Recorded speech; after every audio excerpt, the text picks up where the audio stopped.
As successful entrepreneurs, we all want to build great businesses. We want to make our little dent in the universe, as Steve Jobs talks about. But it's more than that. Many of us have built businesses and we found that, we're not happy. We're frustrated. We know we're capable of a lot more, a much higher quality of life, but it's not coming together. Well, I have an extremely good friend who's joining us, and this is going to be a very special, episode that's going to be very powerful. I've had the pleasure of working with Steve Moeller for almost all of his 30 years in financial services. He's been one of the top marketing consultants for the industry. He's really made a big difference for an awful lot of people, including myself.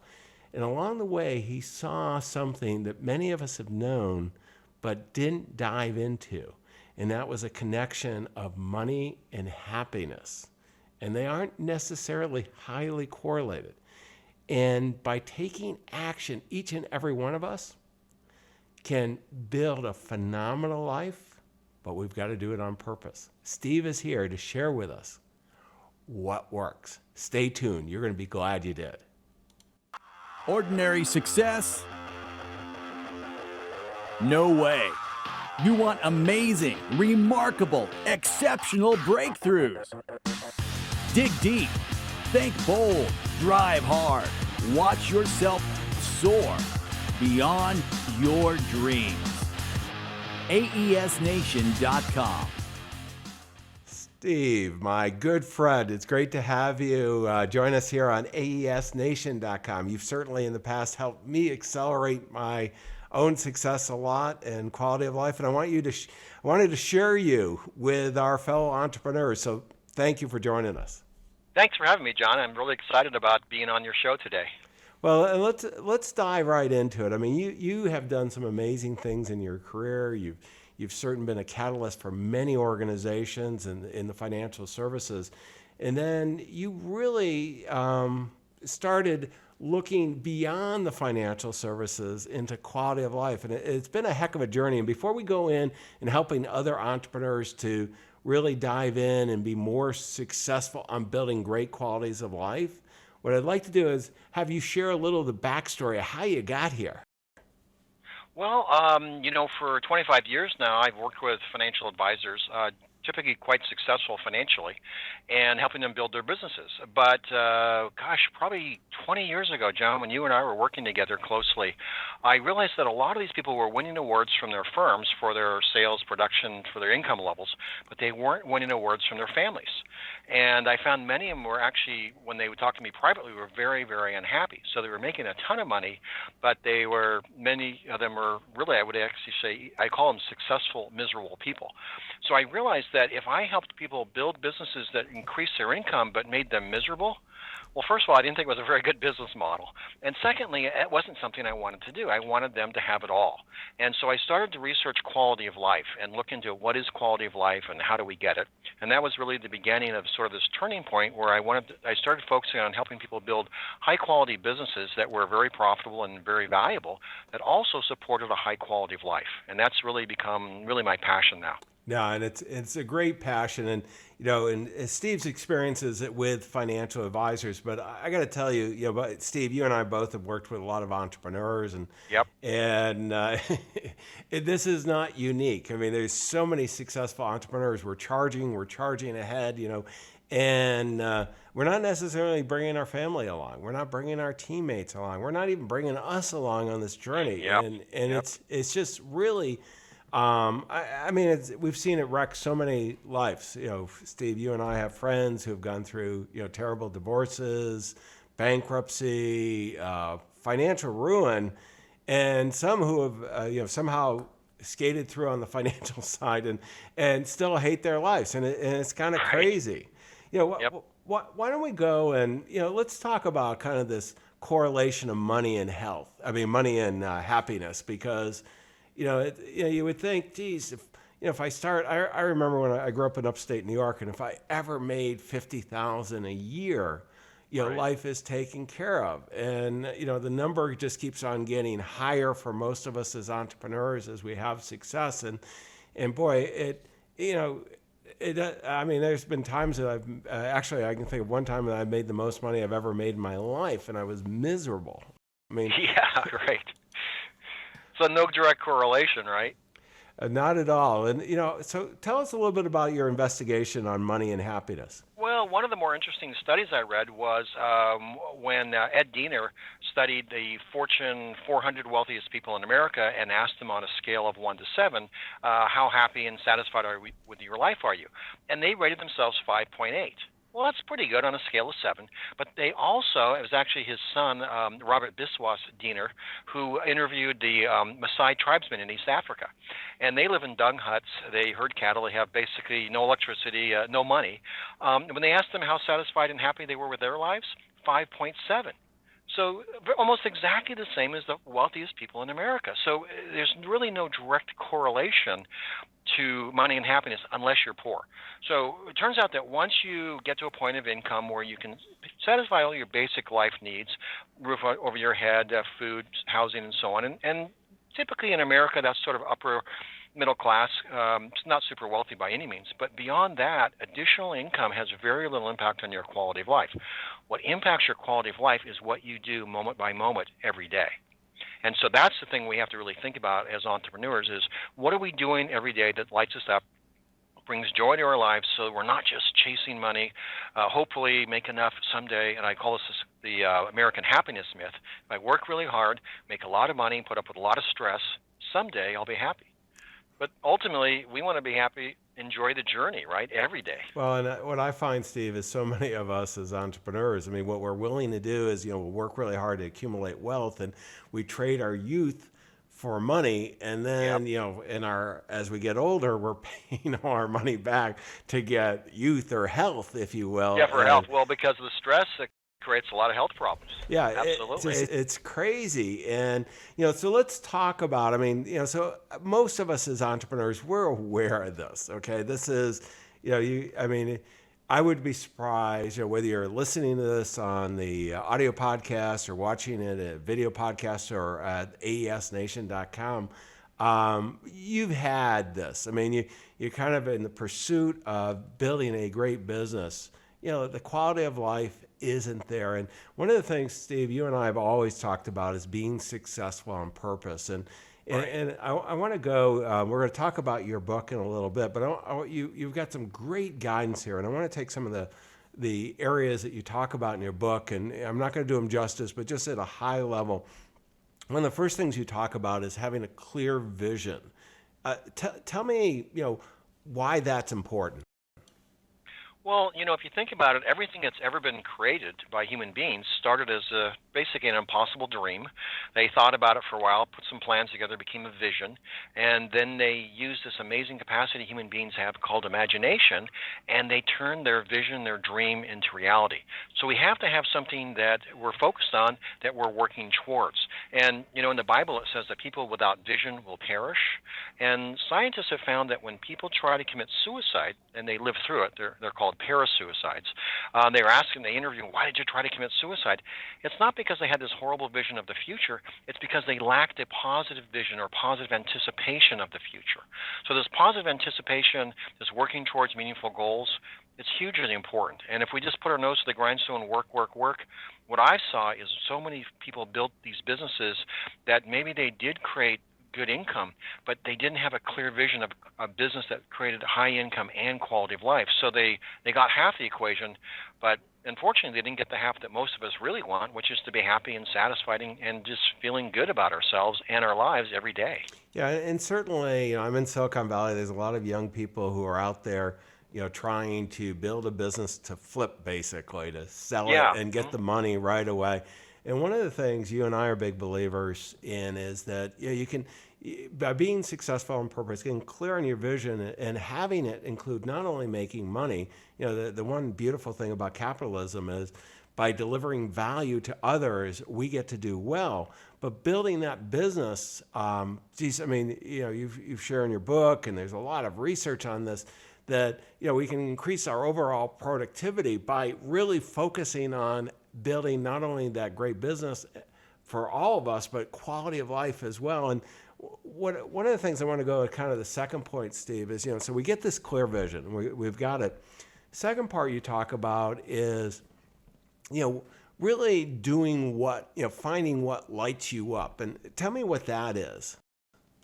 Well, each one of us is really unique. We have unique personalities. We have unique talents. I happen to be tone deaf.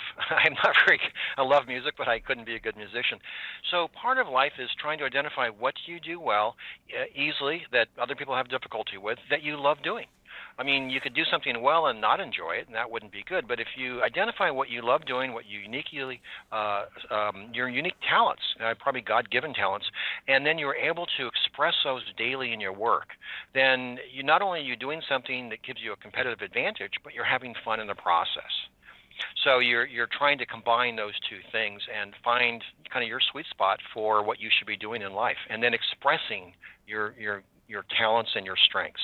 And Yeah. your interest, pursuing your interests and passions. Well, what I find is that we all have unique abilities, and it's usually what we're good at, we enjoy doing, and Mostly, yeah. yeah, and what we don't enjoy doing, we shouldn't do. And that's really point three on what you're talking about. In really creating tremendous lives, is to, if you're not good at it, one of the mistakes I see so often is that entrepreneurs, because we're so used to charging ahead. Well, Right. well, if okay, I got my strengths, our unique abilities, I'm going to make a big difference there. But my weaknesses, I'm going to work on those, and I'm going to get really strong. And I always look at it at the end of my career, I'm going to have really strong weaknesses. That's not going to help me. And you talk about delegation, and how do you, once you get, you got that clear vision, number one. Second, we've identified what lights us up, which really gives us that creative energy that gets us excited every day, that we really enjoy doing. And three, okay, there's some things that need to be done that we're not going to do. Well, that's part of that, knowing what lights you up and what turns you off, and then really organizing. If you're an entrepreneur, you have the ability to create your own business, your own life. Organizing your life so that you have other people, either outside vendors or internal employees, that are doing the things that you don't like to do, and that frankly you're probably not very good at. It's what's critical, I think, is making sure that you hire people that they get lit up and that they're in their sweet spot, or their endorphin zone is what I like to call it, doing the things that you don't like to do. So many entrepreneurs, it's particularly when they're smaller and they're beginning, they hire people that they like and that are more like them. What you really want to do is hire people you like that have different interests and different skills and different talents, and then they complement you, and then you don't have to do the stuff you don't like to do. And that's, if you reduce stress, that increases your happiness. If you increase positive emotions, that increases your happiness. So you have kind of two ways: reduce stress, increase happiness, and ultimately you're trying to do both of those as much as you can. Yeah, as a matter of fact, I'm going to encourage everybody. I did a recording. We haven't posted it yet, so I don't know the episode, or I'd tell you. Mark is a co-author of a book called Rocket Fuel, and what he talks about, Steve, is that we're so often, the entrepreneur, the lead entrepreneur, is the creative one, kind of a visionary like yourself, and Yep. I like to believe myself too. And what happens is there's a lot of stuff we're not good at, and he calls what I would normally call, most of us would call, a chief operating officer, finding that integrator, that individual, that rare individual who loves what we don't do, and by combining the two, Yep. boy, what a freeing opportunity. So I think that falls so well in place. But it's not only delegating to internal, but geez, with the technology today, our ability we're here talking over Skype. I mean, it's pretty Right. amazing. It's free. You and I, we're both in California, northern and southern, but we could be in Perth, Australia, one of us, and the other in the UK, and it wouldn't make any difference. The technology allows us to leverage ourselves. So we've got clear vision. We're going to light ourselves up. We're going to delegate, and we're going to get everything off the table, and we're going to do it very effectively. One of the things, though, that I love in your book that you talk about, and you and I are big believers in this, and is creating the right environment. Why don't you tell me about the environment, how we do that as entrepreneurs? Well, creating the right environment is really what I would refer to as creating your own greenhouse. You know, what happens with plants, let's say you take an orchid and put it in a greenhouse that's for cactus, or probably the opposite. You have an orchid greenhouse, you put a cactus in there. It might survive, but it's not going to flourish or thrive. So you want to surround yourself with the right people. Put yourself, like you have, in a really positive environment. Environments make a difference in your quality of life. And I remember when I first moved to Southern California, I had a beautiful view of Catalina Island from Newport Beach area. And in the same building, there were suites that were downstairs, and they had no view at all. And so I would go to work every day, and the view itself, the environment would light me up, and then the people were friendly. So the whole environment should be a greenhouse where you have the right amount of air and water and sunlight, and you can flourish. So the environments do make a big difference, and being conscious of what's around you and the people around you is very important. Well, and I think, one of the things as entrepreneurs too that this does, Steve, is that it allows us not only, for ourselves. I mean, this is kind of where the enlightened self-interest is. If you as entrepreneurs, you're creating an environment that engages the rest of your team, that you can create this kind of multiplier effect, if you will, because each entrepreneur in there that you're working with, and I know they can be employees, they could be outside contractors, whatever relationships, but by creating the right environment, delegating to their strengths, you doing what you do really well, what happens in each of our enlightened self-interest, we're creating a bigger pie in serving the clients because we've got a clear vision now of what we want to do. People light up as well. Yep. And boy, productivity increases dramatically. Yeah, a lot of entrepreneurs sort of want to create a business that supports their quality of life, and then they're okay if everybody else is grinding it out and stressed out and working hard as long as they're hitting numbers and so on. But as you mentioned earlier, people that are in positive states, that are feeling happy and good about what they're doing, they're much, much more productive and more creative. What happens when you go into a negative state, if you're stressed out, you just bad environment in terms of the energy in that business, the blood runs away from the higher levels of your brain, the neocortex, and you go into more reptilian brain, and you're much less productive, you're much less creative, and you're much less effective as a problem solver. And all of those things are critical in most businesses today: innovation, problem solving, and interacting with other people in a way that brings out the best in them. So, we've got this, we've got kind of this roadmap we're putting together. We've got this clear vision that we're going to have. We've got the ability to light each other up, really, in the organization. We're going to get clear on what lights us up first as two, but three, anything that doesn't, we're going to delegate it. And this is so freeing. Entrepreneurs, Dan Sullivan, a good friend of both of ours, Dan talks about that most entrepreneurs are looking for freedom, and it's freedom from time. Is one of the biggest drivers, but it's also a freedom choice of relationships, freedom of purpose. Right. Getting clear on what you're looking to achieve, and boy, by getting the right team on the right bus, as Jim Collins talks about, we can make a big difference. And then what I love, Steve, is having the right environment. I don't know if you ever had. I had one job that, quite honestly, I hated, and. Okay. Just the environment, everything sucked it out. And so if someone, as we're going through this, I want to come back and talk about how do you get this all and organized, but let's do the last one, which is legacy.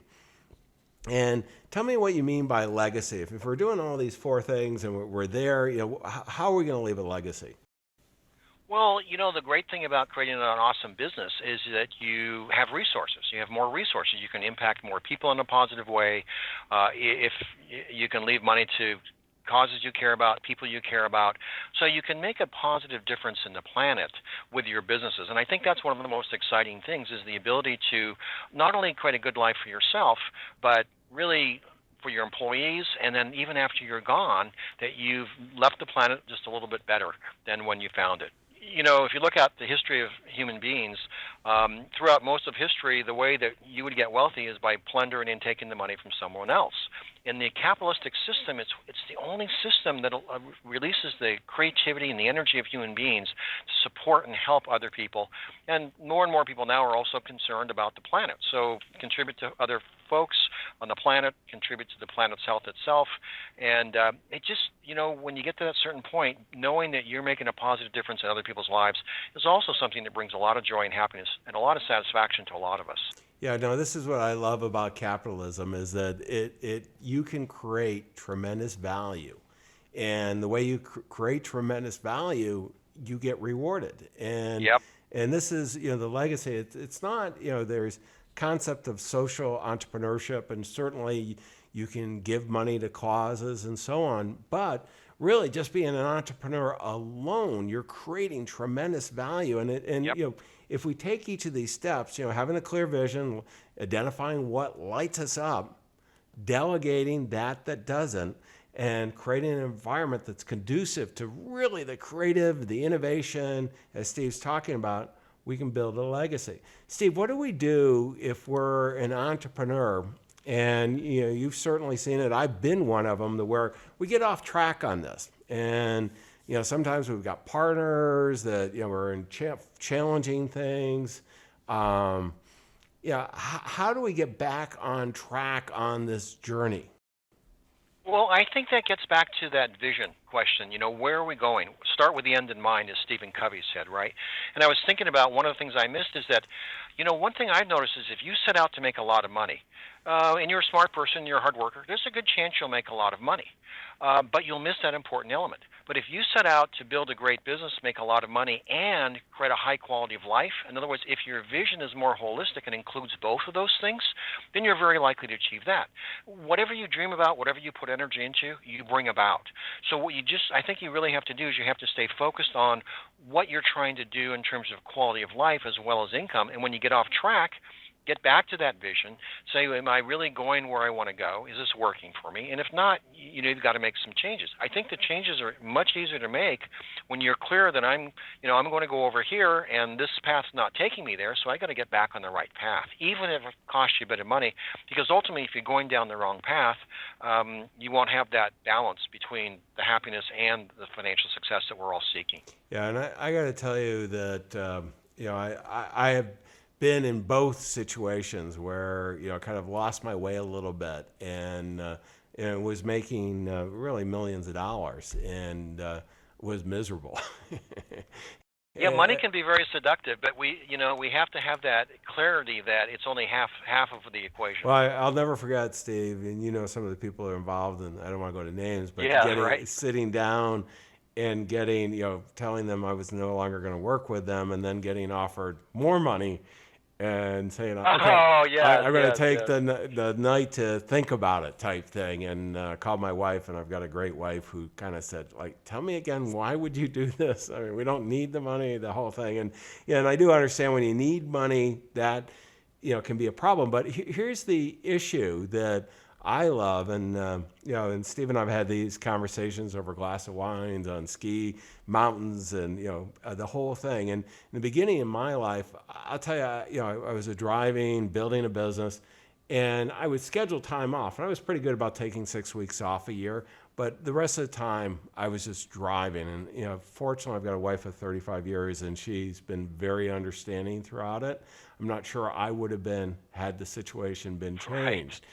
But the last 15 years or so, I got really thinking, Steve, about our conversations, now your book, and just this whole methodology, and being successful on purpose. The last few businesses I built have all been, starting with that clarity of vision and doing it quality of life and a great business. And I got to tell you, I've got so many friends and mastermind groups that are doing this.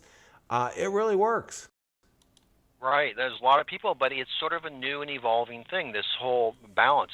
It's interesting what you're talking about because I have kind of two basic concepts. One is money won't buy you happiness, but without it, you'll be miserable. So you have to have a certain level. But the sort of the flip side of that is one of the most unhappiness creating things in life is getting paid more and more money to do something that you don't really like to do.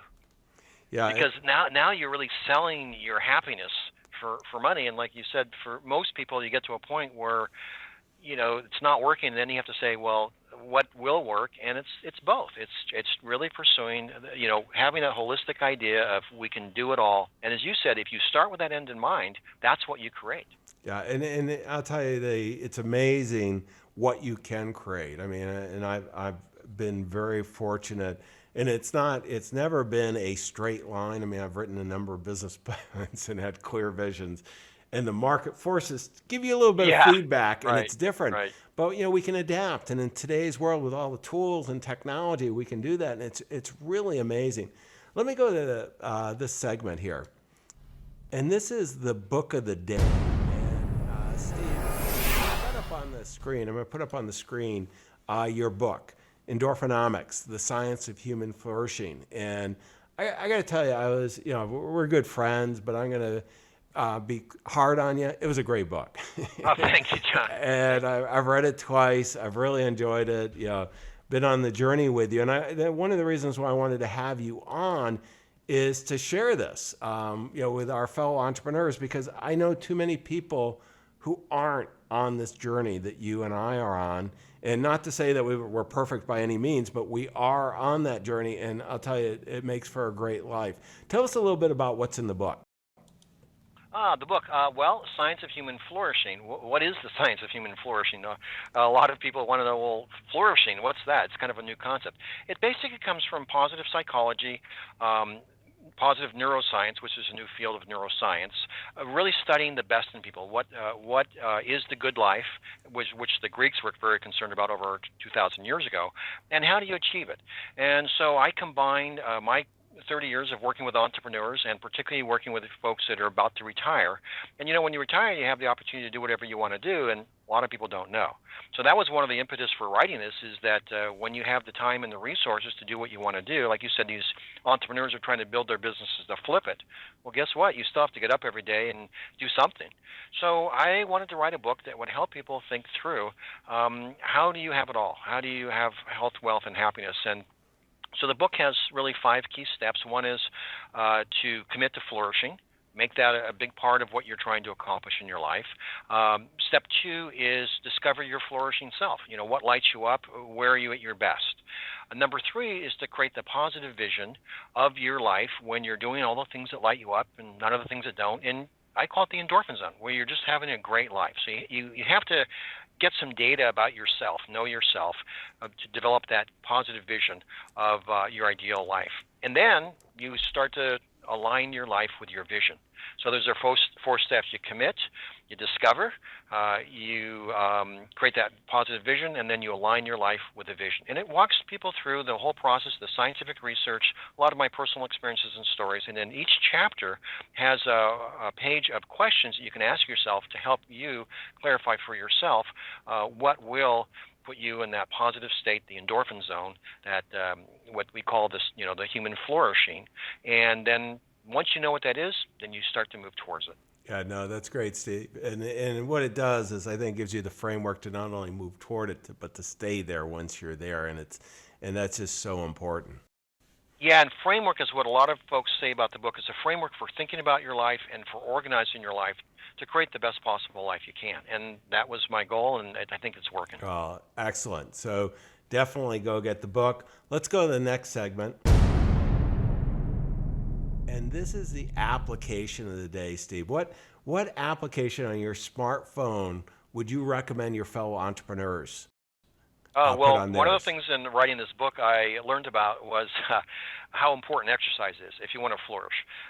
Not exercising every day is kind of like taking a depressant. It just don't have enough time here, but exercise is fantastic. So I decided, as I was writing this book, I wanted to be a role model for flourishing, and I was a little bit overweight. So I got a Fitbit, which tracks your steps every day and your activity, and then I got my Fitness Pal, which goes on my smartphone, and it tracks the amount of steps I take, which basically translates to calories, and then I track the amount of food I eat.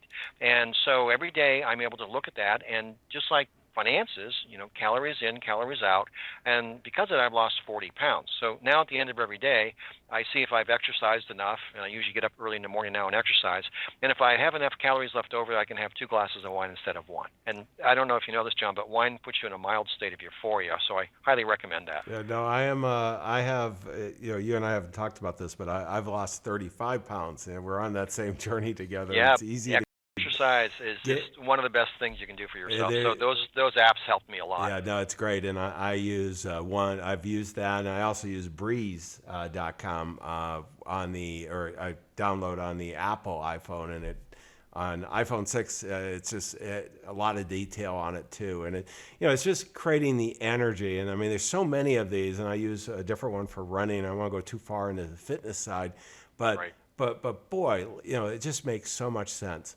Steve, let me go to the next segment, which is resources. And let's just point out on your website, I'm going to go ahead and pull that up here, and let me show the Endorphin Zone.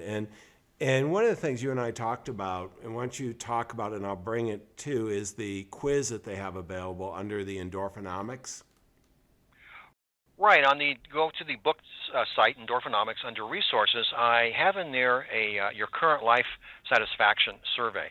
And if you're not completely, say some things are suboptimal in your life, you're not quite sure what.